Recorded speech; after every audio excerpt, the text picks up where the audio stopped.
tema. Mahirap ba yun bilang direktor? Medyo ano po, alam naman ng iba sa atin na before VMX, TV director talaga ako. Yes, oo. Alam ni Kuya Jeff yan. Oo. Before VMX, independent filmmaker talaga ako. Before VMX, ay children's show director talaga ako. Before VMX, meron po tayong iniwang mainstream cult na rin na ginagawa. No? So, most likely po, medyo mahirap yung pag-skip-skip ng maskara. No? Lalo na nung tumating yung wave ng VMX ay talagang puro VMX lang ginawa ko. Naging loyal ako sa Viva, naging loyal ako sa VMX na puro ganitong genre lang ginagawa natin. No? Hanggang manganak na manganak. So, ngayon po, medyo mahirap. No? Yung pag-hop ng mga ginagawa. Lalo na nung nagsinemalayo tayo, alam mo naman ng mga film critic, no? Daming sasabihin sa'yo at ibabash ka dahil VMX director ka. Maraming bashers, no? Yes. Kasi, lalagyan ka na ng stigma eh. No? Hindi malayo yan, kakilala nyo rin siguro yung mga naglalagay ng stigma sa amin, no? Pero wala naman akong pakialam, no? Mukha akong pera eh. O, aaminin ko mukha akong pera.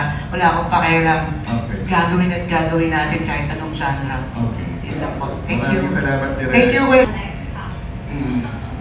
So, yung Alen ka talaga ang pangalan mo? I'm the only Alec in the world. Oo. Okay. And, related ka kay Ellen? Maybe. But maybe. Maybe. Okay. So, maybe hindi sigurado? Maybe. Maybe not. Oo, kasi magkatawan. So, related. Yeah. Oo. Close kayo? Not as I hope. Okay. Oo. Alam niya na pumasok ka na sa showbiz? I don't think so. Okay. So, itong ano mo, gagawin mo ngayon itong todo kahit yung ginawa mong project. May mga kasunod na ba ito? Talagang determined ka na ito yung gusto mong gawin? Yes. Okay, sa Cebu ka rin? Yes, I grew up there. Oo. Pero dito ka na naka-base ngayon? Yes. Since Okay. I moved here for college, I've been here ever since. Ano ang course mo sa college? Business. Okay.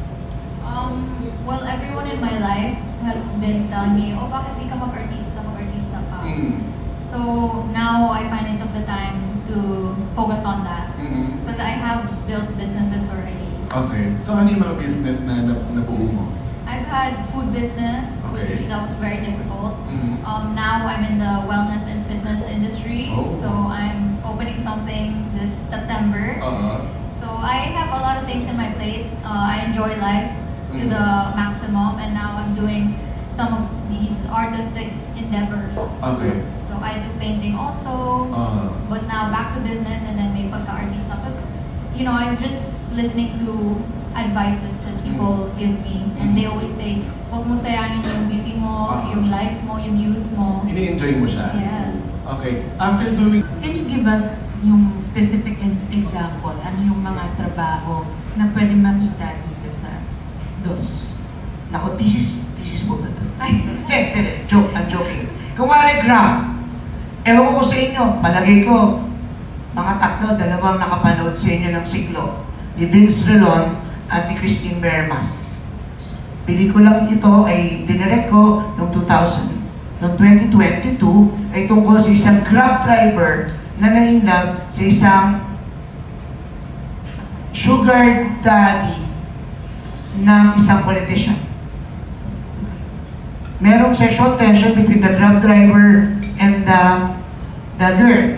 So nagkaroon po ngayon, isa ito sa clips na kinukuha at ina-annotate at dinidescribe ng mga host para doon sa Todo Kayod.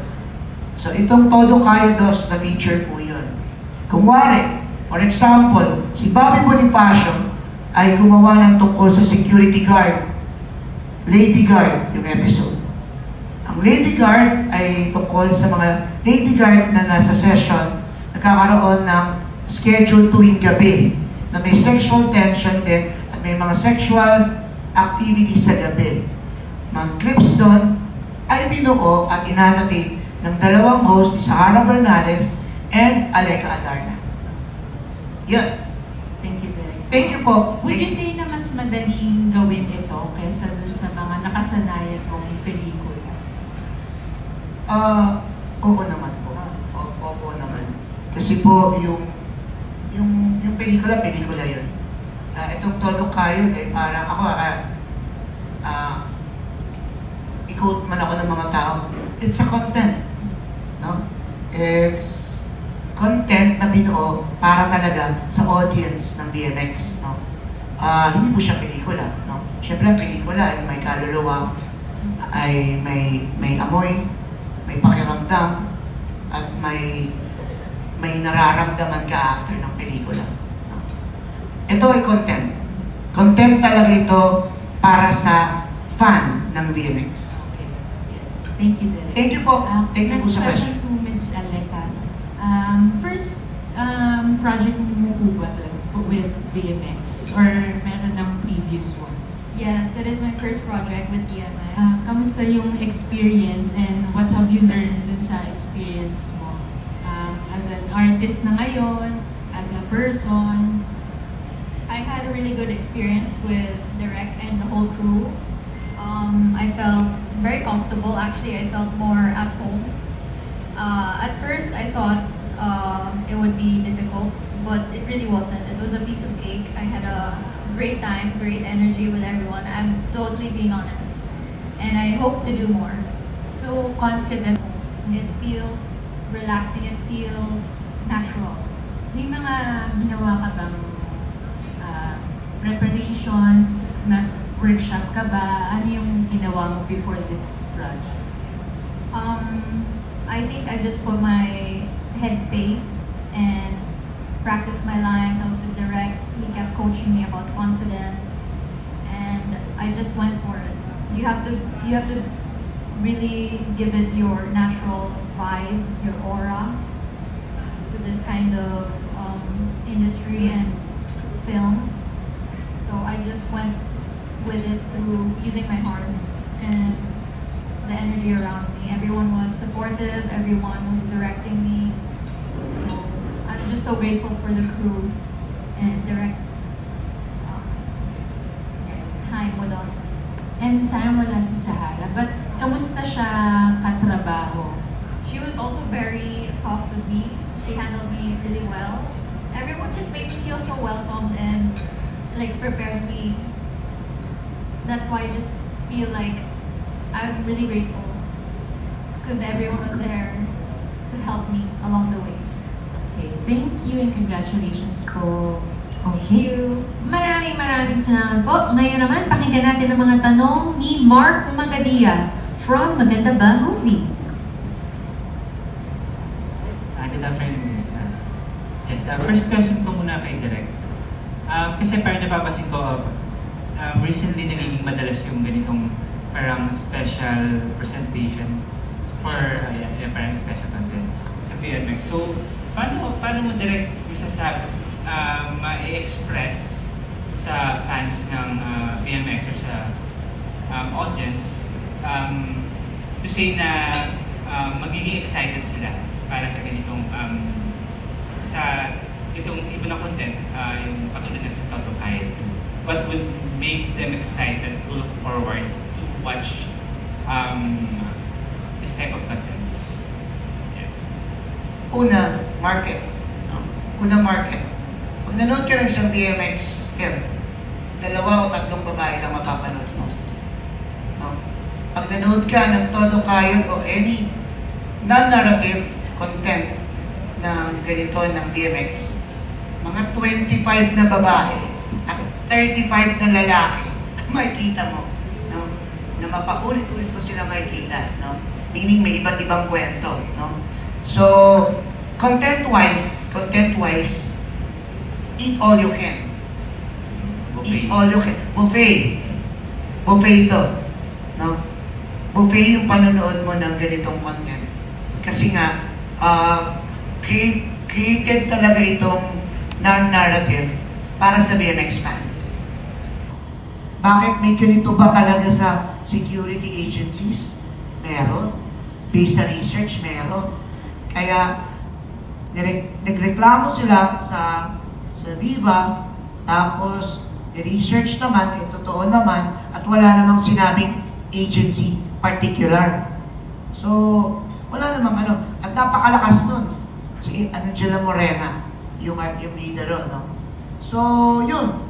May mga ganong incident na hindi ko rin talaga napanood, no? Binalikan ko lang. Pinanood ko ulit yung mga 15 films yata na nandun. Isa lang ang meron ako, Siklo, yung binanggit ko kanina. Yung kay Christine Bermas and Vince Relon. Meron pang isa na, weird naman ako, Monay. Very Seiko Films, no?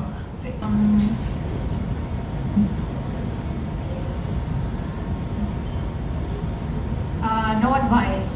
Okay. Thank you. Good Thank luck. you so much. Oh, welcome to BMX. Alright. Ang sweet. Next lang. Pwedeng general na lang kasi ano siya eh, parang Issue siya. issue siya. Issue siya. And parang gusto ko rin malaman kung anong thoughts ng isang Viva Max director about that. Hindi naman ako nagpapakamalinis, no? Marami naman talagang ganun, no? Marami talagang ganun, no? Tsaka yung mga grooming, no? Kung titignan natin kahit sa Hollywood, ganun naman, no? Oo. Eh naman si Winston, tsaka sila Martin Sheen, di ba? Mga mas young talaga sa kanila. Hindi lang naman sa Hollywood, hindi lang sa showbiz, kahit sa business side, no? Lahat naman yata, ganun. Wala ring genre, no? Kahit saan, wala ring gender. Kahit sa dalawang partner na LGBTQ, maraming ganun. 18 po, 70, 18, iba-iba eh. Bilang tao, iba-iba talaga ang taste natin, no? At iba-iba din yung gusto nating tunguhin, no? Basta wala namang nang-aabuso. Sa akin, okay lang yun. No? Okay lang yun. Kahit yung sa lesbian relationship, ang dami ko nakikita ganun din. Sa gay relationship, ganun din. No? Homo and hetero, pare-parehas. Diba? Equal naman. Sa akin lang, mula sa age, okay lang yun. Basta, hindi ka committed sa iba. No? Okay. Thank you so much. Thank you sa question mo. Natanong ko lang kasi parang ikaw marami ka nang alam about sa love lalo na sinusulat mo yung about din sa love ng bawat Pilipino.